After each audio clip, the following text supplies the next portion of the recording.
The history of the presidency of Tanzania is different from other African countries because the list of presidents is not extensive and each character in the story has a significant impact on the country.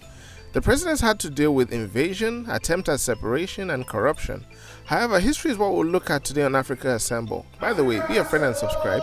Click the notification button to get alerts and like the video to help us make more content you love about our amazing continent. Let's dive in. Much like other African countries, Tanzania was subject to the Queen of England and run by a Governor General by the name of Sir Richard Turnbull until 1961.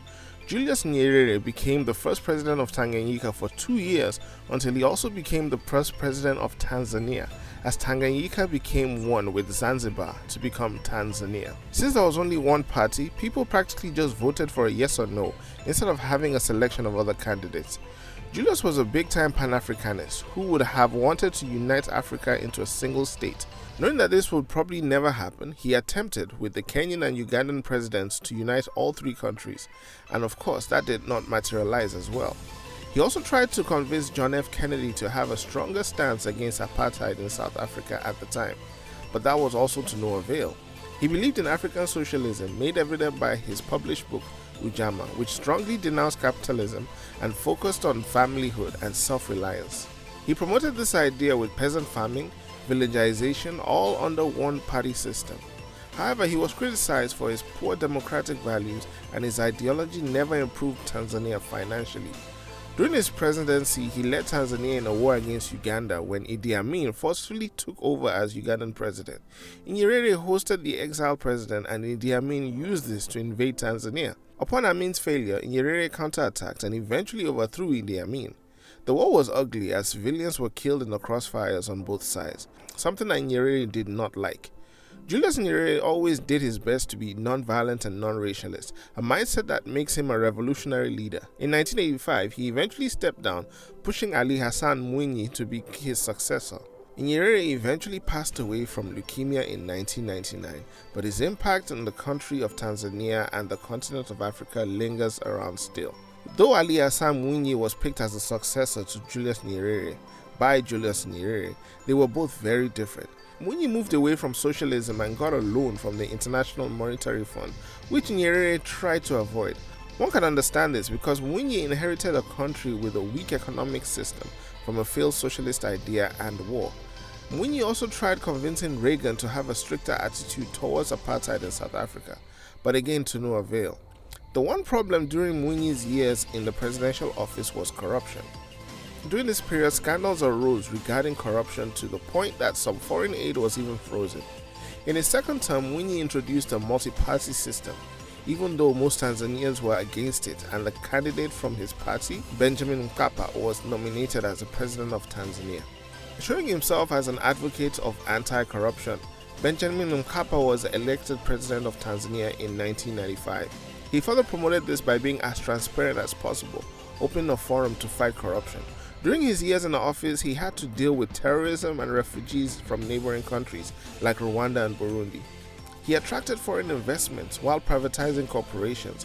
This helped in cancellation of some of Tanzania's foreign debt.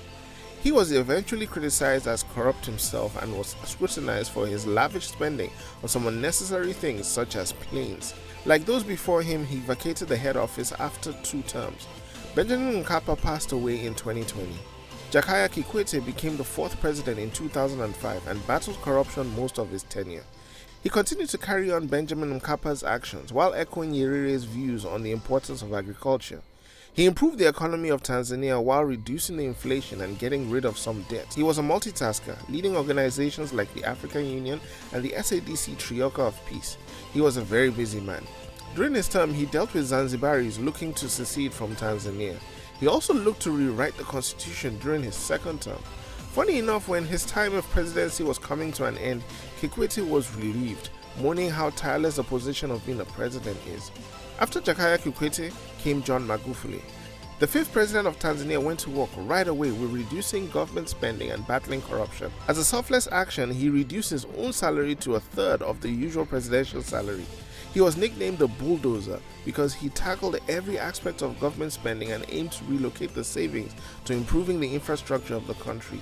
Doing this created a lot of jobs.